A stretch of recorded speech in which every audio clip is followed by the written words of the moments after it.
928 Productions presents Captain America, the Star-Spangled Man, Season 1, Episode 5, Klaws, Kaper. In the beating heart of Africa lies an unsuspecting nation, Wakanda. To the rest of the world, Wakanda appears to be a small, developing farming country. But in reality, the real nation lies behind a massive dome that projects the illusion. Past the facade rests a country that's so far advanced in technology that it would require the world to catch up 200 years just to be on par. So tell me why again we're in Africa, Horton? Stevie, let me educate you on the finer points of wartime economics. You see, while you're busy punching Nazis in the face, I'm the guy making sure the Allies have the right tools to win the war. I'm no Dr. Erskine or anything, but I don't believe that's how wartime economics works. What do you mean, tools? Well, after your whole kerfuffle with the cryptic Iffaso and the destruction of your shield, I thought you need a new shield that doesn't quite have the same level of, breakability. Tall Tales says Wakanda has just what we need. Okay, I have more questions. Why am I here? Well, legend says that Wakanda has a super metal called vibranium. It's indestructible, and the Wakandans don't know what it's worth. We're meeting a smuggler, and I need some muscle. How legal is this, Horton? Legal enough to get Fury to sign off on it. Oh, fun. On the outskirts of the mechanical jungle, the South African smuggler that Horton plans on meeting, Ulysses Klaw, has set up camp. Mr. Klaw? Phineas! I told you to come alone. I needed a little insurance. Howdy. Steve looks down and notices a peculiar detail about Klaw. He is missing his hand, and it has been replaced by a prosthetic with no hand, but a small sonar dish. It wouldn't be too rude to ask. What war did you fight in, Klaw? I didn't. My line of work is much, much more dangerous. Okay. Do you have the product, Mr. Klaw? Do you have the money? Klaw pulls out a small bunch of vibranium, no bigger than the palm of your hand. Whoa! I can't believe you're ripping me off. I'm paying $2.4 million, and you're giving me what? A pound? It's actually 2. Come on, Klaw, baby. We've known each other for years. We both know you can give me a better deal. Exactly. We've known each other for years. So I know you can shell out a lot more money, Phineas. Little did they all know. From the mechanized jungle, the protector of Wakanda, the Black Panther, peers on.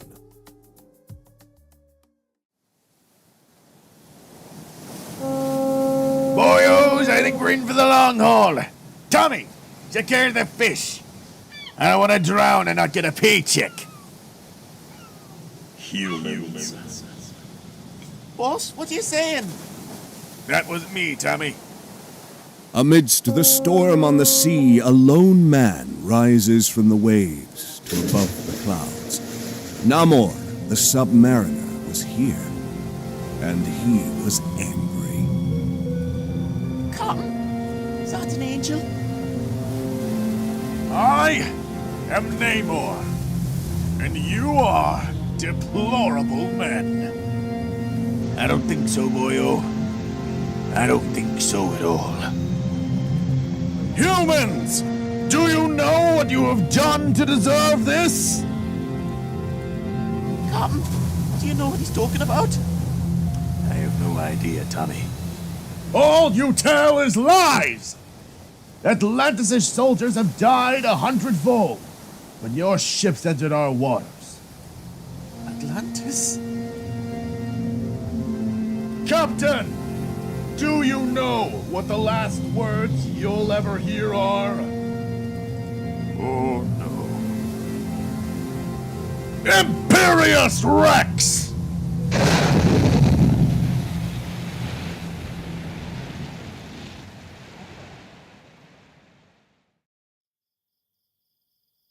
Klaw, we both know I'm not leaving until I get more than 2 pounds of vibranium. And we both know you have more money than this. Hush, both of you. Someone's watching us. Steve turns his head quickly and notices a shadow move throughout the mechanized jungle, from tree to tree, until a small purple dagger flies out and lands in a tree right next to Steve's head.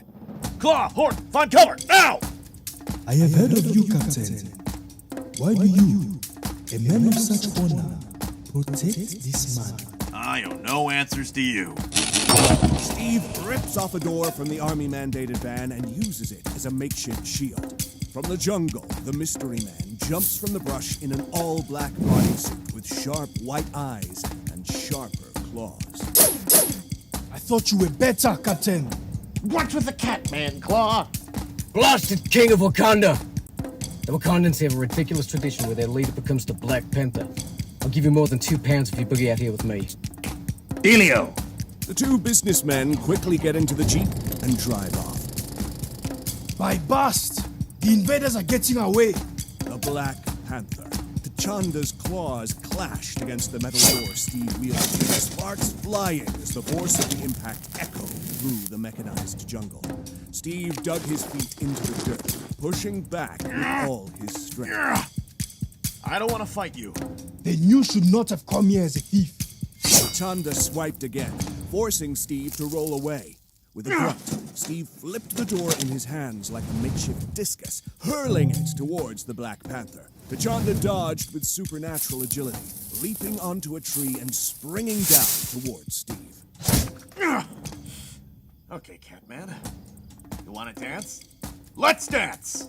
Steve surged forward, throwing a series of punches, each one dodged or blocked by T'Chanda's razor-sharp reflexes. T'Chanda countered, slicing through Steve's uniform, barely missing flesh. The two warriors circled each other, panting, calculating. You fight with honor, Captain. But I will not let you steal from Wakanda. I'm not here to steal anything. Just want to talk. Your country comes to Africa with words of peace, but leaves only scars. Tell me, Captain, what makes you different? I know my country isn't perfect. I know the world sees us as conquerors, taking what isn't ours. But I don't fight for conquest. I fight to stop those who do. Words. The same words your kind have spoken for centuries while taking our land, our people, our future. If I walk away, the war continues, and innocent people suffer. I'm asking you to help me stop it. T'Chanda lunged again, slashing at Steve's arm. Steve barely dodged, rolling to the side and countering with a low kick, knocking T'Chanda back. The Black Panther recovered instantly, his claws gleaming under the jungle's filtered light. You claim righteousness, yet you fight to protect an empire built on blood. What would you have me do? Let Hydra win? Let the Ratsies win? Let them rewrite the world in their image? No. It's not what I fight for. It's not what I stand for. T'Chanda hesitated for the first time. His golden eyes searched Steve's face, looking for deception, but finding only determination. You speak like a warrior, not a thief. Perhaps you are different. Perhaps not. Then let me prove it. A long silence hung between them. Then, T'Chanda retracted his claws. Come with me, Captain. We shall see if Bast agrees with you. The jungle whispered secrets through the rustling leaves as Captain America and the Black Panther stood, wary, but with a newfound understanding. The distant sound of an engine revving up snapped them out of their moment of truce. Klaw will not escape Wakanda's justice. Let's make sure they don't. With a nod of mutual respect, the two warriors dashed through the jungle, their movements synchronized despite their different styles. Steve's raw athleticism matched T'Chanda's feline grace as they pursued their common enemy. Klaw's truck roared through the dense jungle, weaving between trees, kicking up dirt and leaves in its way. Klaw, I don't like this. You said this is just a simple trade. Plans changed, Phineas. You should know that by now. Horton clutched the dashboard, his face tight with concern. With a flick of his prosthetic, a high-pitched sonic blast erupted from the dish at the end of his arm. The jungle shuddered as trucks snapped like twigs, collapsing into the path behind them. It's cutting off our path. Then we take to the trees. T'Chanda leaped onto a thick branch, using his momentum to vault forward. Steve, not to be outdone, grabbed onto a low-hanging vine and swung forward, landing in stride beside the panther. As the truck burst through the jungle's last barrier, it reached a narrow bridge suspended over a deep ravine. Klaw grinned as he floored the accelerator. Say goodbye, Captain! Just as the truck sped onto the bridge, T'Chanda leaped from above, claws slicing through the thick cables supporting it. The structure groaned as it buckled under its own weight. Klaw, are you insane? We won't make it. Relax, I haven't... The bridge collapsed. Klaw barely managed to jump free, rolling onto solid ground as the truck plunged into the abyss. Horton, gripping the side of the bridge, dangled precariously over the drop. Hold on! Steve lunged forward, gripping Horton's wrist and hoisting him up just as the last of the bridge crumbled into the void below. Klaw, now alone, scrambled to his feet, aiming his sonic weapon at the two heroes. Ah, you meddling fools! But before he could unleash another blast, T'Chanda struck. With a primal roar, the Black Panther swiped at Klaw's prosthetic, severing the device from his arm. Klaw screamed in agony as sparks erupted from the damaged weapon. You don't know what you've done. I have ended your corruption of our land. Klaw fell to his knees, clutching his bleeding arm. Steve stepped forward, his expression unreadable. Wakanda will decide your fate. Chanda nodded before gesturing to the shadows.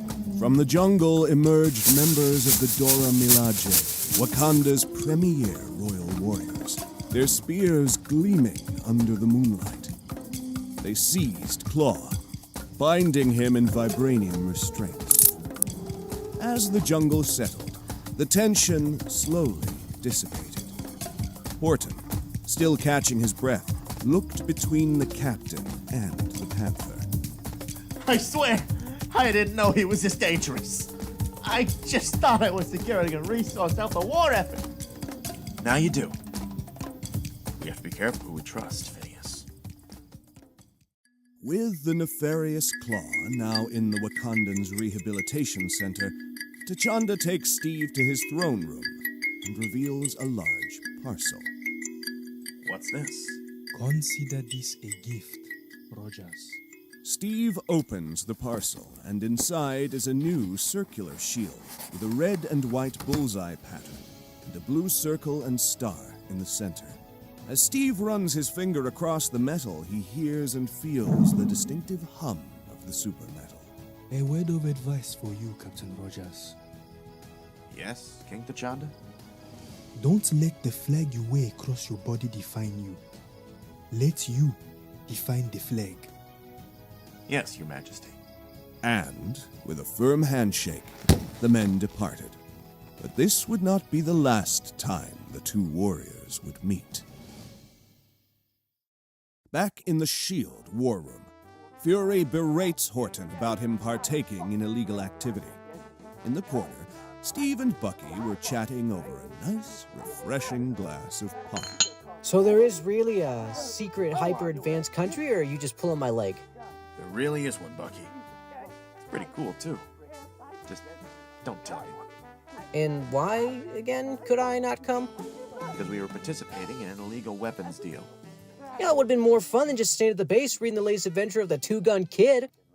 Suddenly, one of the sailors whose ship was capsized by the submariner bursts in, sopping wet.